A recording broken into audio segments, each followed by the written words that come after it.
Harga minyak dunia naik turun seiring buka tutupnya Selat Hormuz dan eskalasi di Laut Arabia. Tentu publik bertanya, sampai kapan harga Pertalite akan tetap bertahan dengan subsidi yang semakin besar dan apakah harga LPG juga akan membengkak?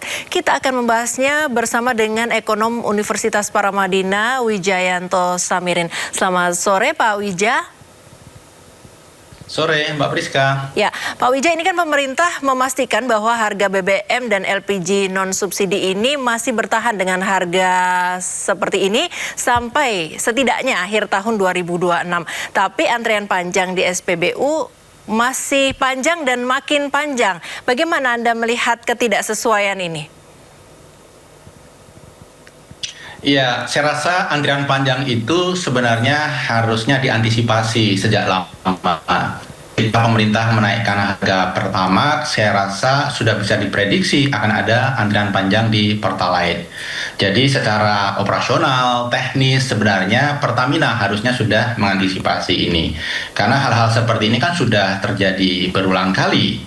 Nah, terkait dengan keputusan pemerintah untuk tetap tidak menaikkan BBM dan LPG subsidi, saya sepakat sekali. Karena jika itu dinaikkan, maka daya beli masyarakat kebanyakan itu akan tergerus. Pertamax dinaikkan saja, perhitungan kasar saya, inflasi itu akan naik 0,2 hingga 0,3%. Lumayan bagi kebanyakan masyarakat kita. Jadi sebisa mungkin LPG subsidi, BBM subsidi, juga listrik jangan dinaikkan dulu. Walaupun ke depan konsekuensinya adalah beban subsidi APBN akan meningkat. Tetapi disinilah pemerintah harusnya mengalokasikan spending dari spending yang lain ke spending yang sangat penting saat ini. Kalau lihat kondisi saat ini Pak, lihat dari kondisi APBN, pemerintah ini masih cukup kuatkah untuk bertahan berapa lama Pak? Dengan subsidi yang semakin besar begitu, karena ada peralihan dari pengguna non subsidi menjadi subsidi juga toh Pak? Iya, saya rasa menaikkan harga Pertamax ini upaya pemerintah untuk membantu cash flow Pertamina. Karena untuk BBM yang non subsidi, yang nalangin dulu itu Pertamina dan di akhir tahun baru diganti dengan program yang namanya kompensasi. Tetapi ya kita tahu dalam kondisi seperti ini, dugaan saya Pertamina itu harus nalangi sekitar 7 hingga 10 triliun per bulan. Ketika kondisi cash flow Pertamina sulit, maka pemerintah memutuskan untuk menaikkan harga Pertamax sehingga talangan dari Pertamina turun, walaupun kemudian banyak yang beralih ke Pertalite. Jadi ini ada shifting beban dari Pertamina ke APBN. Nah, saya rasa ketika pemerintah menyetujui rencana ini, pemerintah pasti sudah mengantisipasi tentang membengkaknya biaya subsidi. Baik, kalau antara harga BBM subsidi dengan non-subsidi ini jaraknya semakin jauh begitu Pak. Ini yang banyak pihak memikirkan bahwa inilah yang menjadi akar utama dari banyaknya panjangnya antrean kendaraan di SPBU. Bagaimana kemudian cara memangkasnya tanpa menaikkan harga subsidi? Ya, saya rasa kalau antrian itu bisa di-adjust dengan memperbanyak pompa yang melayani Pertalite gitu ya. Tetapi menurut saya tantangan terbesar adalah karena disparitas harga yang lebar itu mendorong orang untuk melakukan upaya-upaya manipulasi yang tidak berhak Pertalite membeli Pertalite. Bahkan membeli dengan dirijen, kemudian dibawa pulang, dijual kepada pihak lain dengan harga non-subsidi. Nah, yang artinya lebih bukan parah untuk lagi, pemakaian pribadi Pak ya? bisa untuk pribadi, bisa tidak. Tetapi Mbak Priska, kalau BBM ini kan transaksinya terbuka, bisa dilihat orang. Yang lebih parah lagi, karena disparitas harga LPG. Yang subsidi 1 kilogram 7.000, yang non-subsidi 19.000 hingga 20.000. Disparitas ini membuat manipulasi itu banyak sekali dilakukan. Orang membeli yang 3 kiloan, kemudian dipindah ke yang 12 kiloan di tempat-tempat tertutup. Nah, disparitas harga ini menurut saya konsekuensi yang harus kita hadapi karena kita menerapkan subsidi barang. Beda kalau yang disubsidi adalah orangnya. Jadi mereka yang berhak mendapatkan subsidi, mendapatkan bantuan pemerintah. Oleh karena itu banyak ekonom termasuk saya sebenarnya menyuarakan agar pemerintah melakukan reformasi subsidi, rezim subsidi dari subsidi barang ke menjadi subsidi orang. Oh, baik. Kalau tidak, Mbak Priska, dengan penegakan hukum seperti apapun akan sulit karena orang Indonesia itu sungkan. Selama ini kan Pertamina sudah menggunakan QR code. Tetapi kita lihat di lapangan sangat kasat mata yang tidak berhak membeli Pertalite, mobil-mobil mewah, masih membeli Pertalite. Kenapa? Karena petugas di POM, ewoh pakewoh dengan pembeli. Jadi salah satu penegakan hukum yang paling kredibel adalah mengubah dari subsidi barang ke subsidi orang. Nah, kalau memang yang menurut Anda paling tepat adalah memindahkan dari subsidi barang menjadi subsidi orang, itu kan butuh waktu, Pak. Mungkinkah dilakukan kalau dalam situasi seperti ini? Dan berapa lama waktunya untuk seluruh Indonesia? Ya, tentunya itu perlu waktu, tetapi itu solusi yang hampir final. Kalau apa yang dilakukan sekarang ini kan solusi yang sepotong-sepotong. Memang dalam jangka pendek kita terapkan ini, tetapi kita punya rencana jangka menengah melakukan reformasi rezim subsidi. Jadi Mbak Priska, di Indonesia ini ada puluhan jenis subsidi yang dikelola oleh berbagai kementerian dengan program, mekanisme, metode yang berbeda-beda, pengawasan yang berbeda-beda. Kenapa tidak puluhan jenis subsidi itu ditaruh dalam satu payung sehingga kita punya database. Mbak Priska menerima subsidi apa saja setiap bulan, saya menerima subsidi apa saja setiap bulan, Pak A, B, C terima subsidi apa setiap bulan, kemudian itulah yang dibantu oleh pemerintah melalui transfer, apakah bentuknya cash atau bentuknya poin kepada si orang yang berhak menerima subsidi tersebut.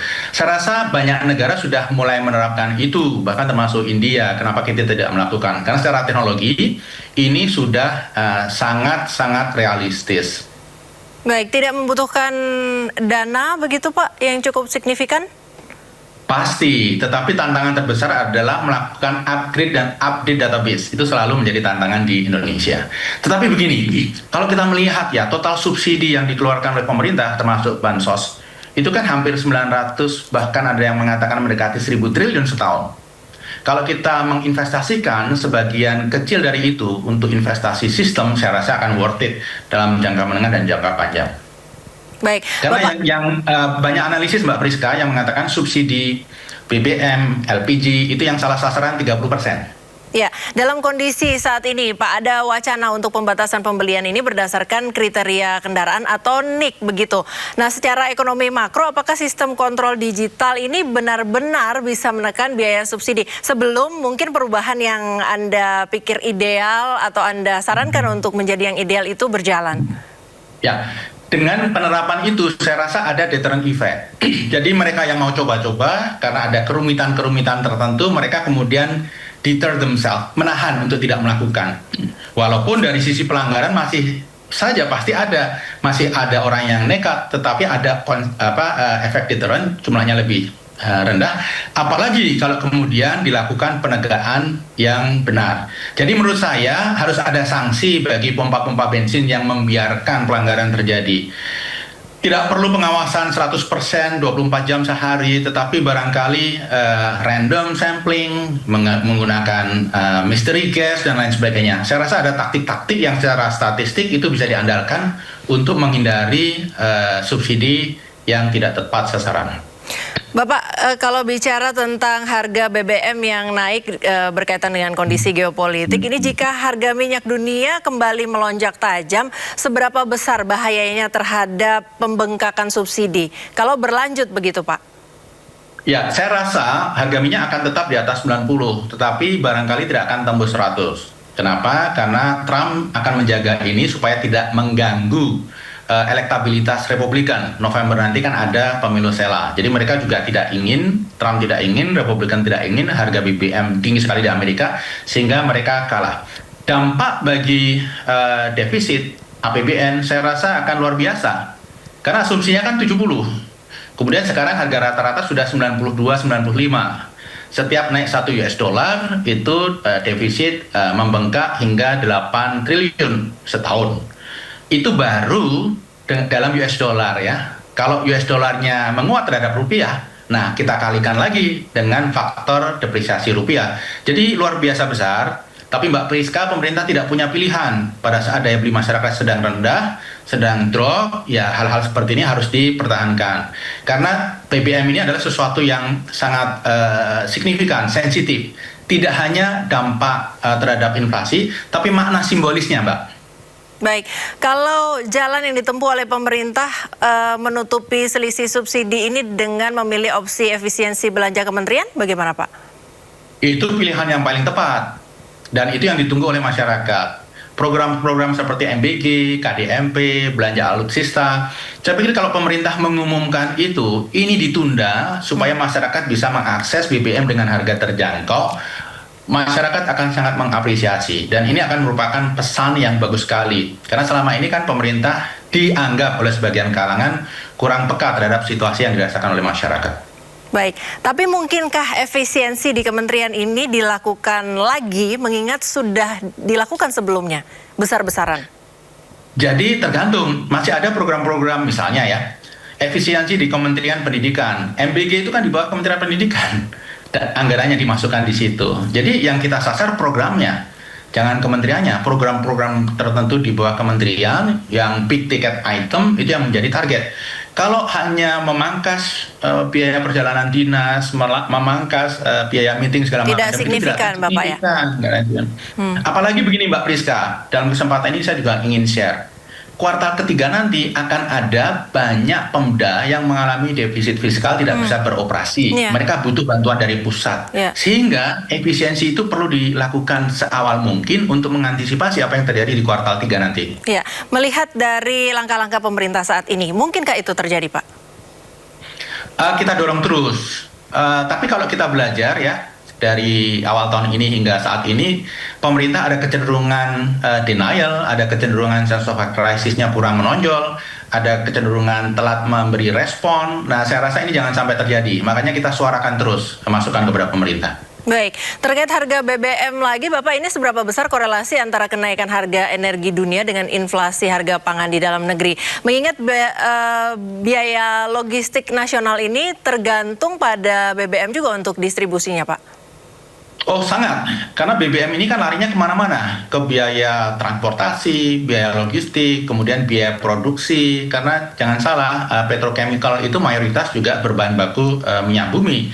Dan ini menjadi plastik, menjadi pupuk, menjadi tekstil, dan lain sebagainya. Jadi ini akan dirasakan kenaikannya oleh banyak kalangan, hampir seluruh masyarakat Indonesia. Dan begini Mbak, karena kenaikan minyak menimbulkan pelemahan rupiah, pemerintah BI meningkatkan BI rate, kredit bunganya naik. Jadi akhirnya masyarakat juga akan kena tambahan beban berupa cicilan-cicilan yang meningkat. Jadi dalam konteks ini pemerintah harus berusaha maksimal mungkin untuk menekan inflasi, menekan biaya hidup masyarakat yang sekarang ini sedang tersosial.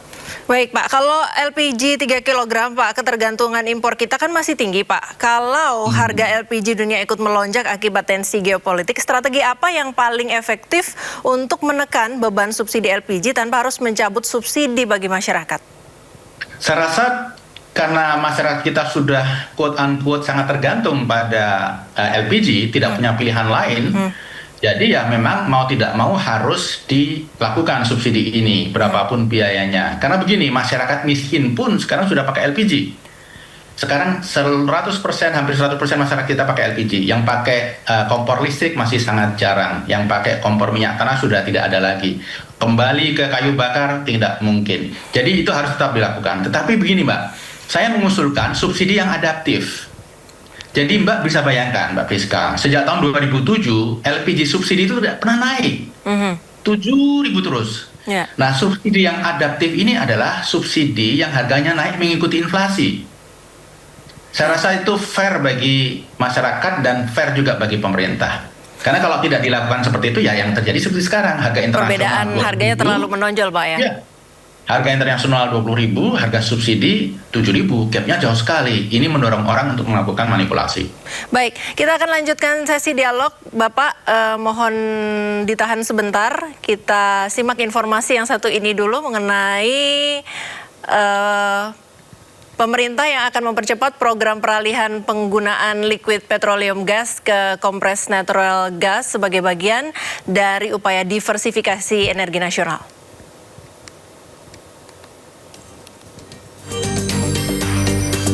Menteri Energi dan Sumber Daya Mineral Bahlil Lahadalia menjelaskan bahwa Presiden Prabowo memberikan arahan agar pemerintah terus memperkuat ketahanan energi nasional dengan mempercepat pengembangan sumber energi alternatif. Menurut Bahlil, terdapat sejumlah agenda prioritas yang menjadi perhatian pemerintah. Salah satunya adalah percepatan program peralihan penggunaan liquefied petroleum gas ke compressed natural gas sebagai bagian dari upaya diversifikasi energi nasional. Selain itu, Bahlil menyebut dalam pertemuan tersebut juga dibahas pendataan sektor pertambangan guna memastikan tata kelola yang lebih baik serta mengevaluasi kesiapan pasokan energi nasional baik dari sisi kelistrikan maupun ketersediaan bahan bakar minyak. Bapak Presiden memerintahkan untuk segera mencari energi-energi alternatif, khususnya yang sekarang kita fokus itu adalah percepatan peralihan LPG ke CNG. Yang kedua penataan tambang, dan yang ketiga adalah kesiapan di sektor energi PLN maupun dari sisi ketersediaan daripada BBM kita. Bahlil juga menegaskan bahwa pemerintah memastikan tidak ada perubahan harga untuk BBM bersubsidi maupun LPG bersubsidi. Kebijakan tersebut diambil untuk menjaga daya beli masyarakat di tengah tantangan ekonomi global.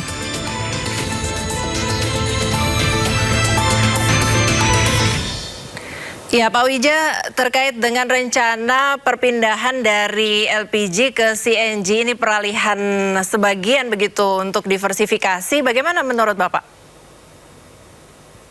Ya, saya rasa ini ide bagus ya, karena CNG ini kan sumbernya LNG yang kita cukup banyak memproduksi. Beda dengan LPG yang kita harus import dari luar negeri dan 70% dari Middle East ya.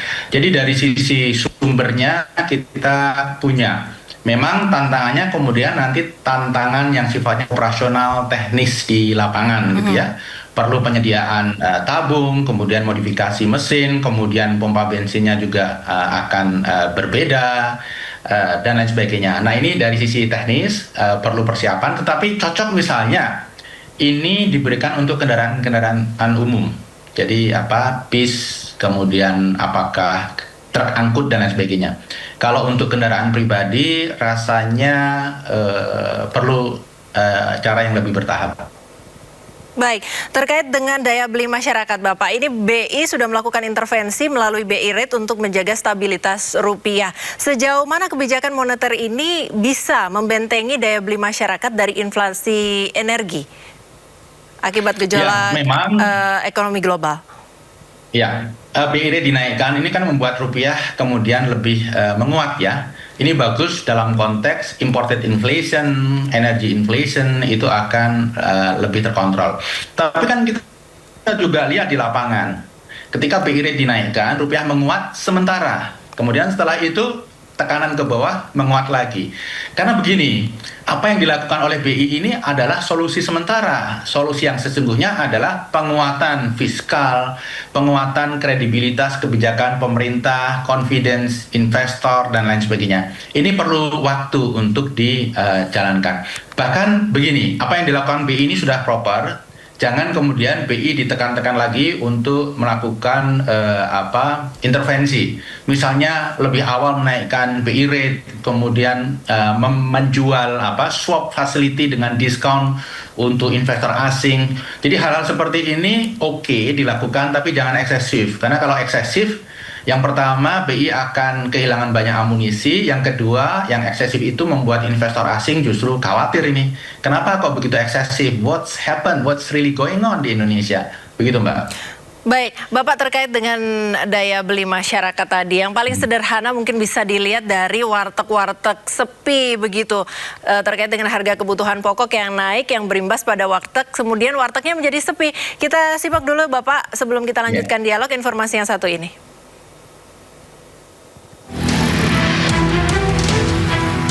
Sudah sebulan lebih warteg yang buka 24 jam di Tangerang Selatan, Banten ini sepi pembeli. Pemilik warteg Ipin Budi Syarifuddin mengakui pelanggan warteg makin berkurang. Pembeli juga lebih memilih menu-menu sederhana seperti telur dan tempe atau beli paket nasi sayur 10 ribuan. Sementara untuk menu ikan dan ayam seharga 20 ribuan kurang laku. Ipin mengakui harga bahan pangan seperti beras, minyak goreng, dan cabai makin mahal, membuat pengusaha mau tidak mau menyesuaikan harga menu makanan. Bahan plastik pun jadi semua naik. Beras, apalagi itu minyak pun sampai saat ini pun ya harganya masih tinggi.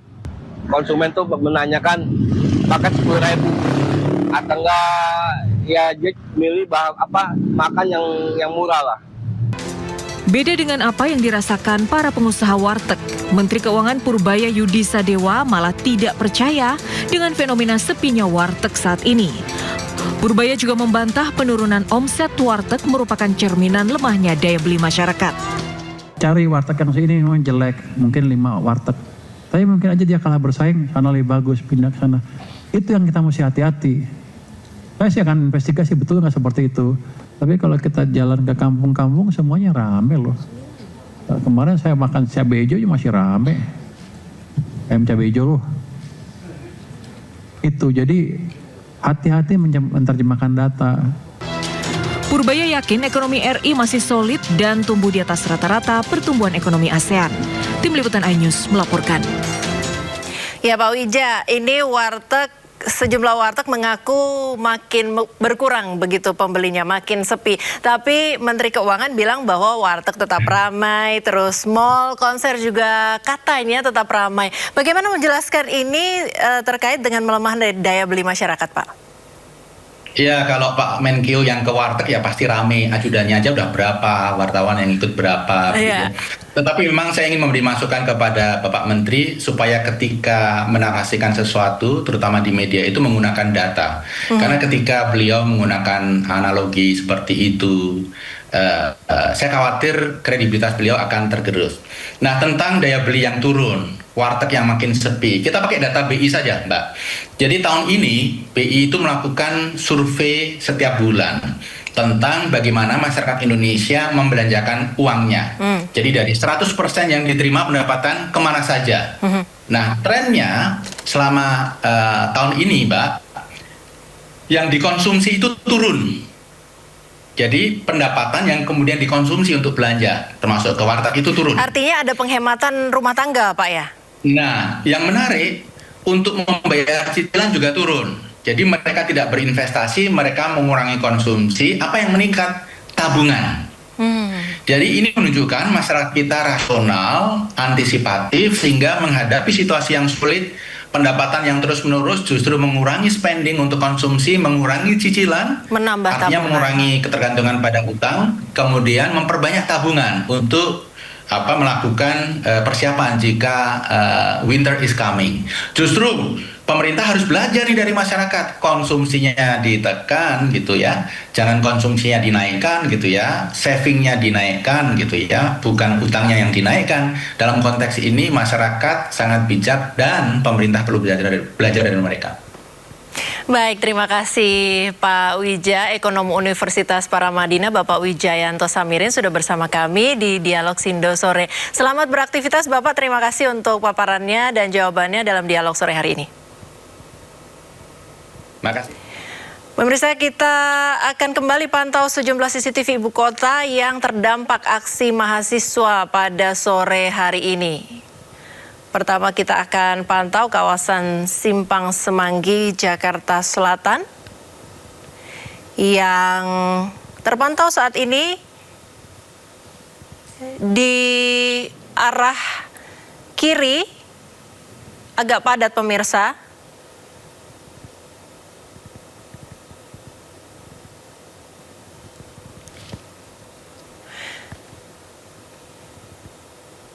Ya, kemudian di depan gedung DPR MPR Jakarta Pusat, sebelah kanan atas layar pemirsa, tampak cukup sepi, lengang. Sebelah kiri bawah menunjukkan kawasan Slipi Palmera Jakarta Barat yang tampak normal pemirsa, cenderung lengang. Dan terakhir kita akan pantau JPO Polda Jakarta Selatan di sebelah kanan jalan yang juga tampak lengang sampai jam 5:30 sore hari ini.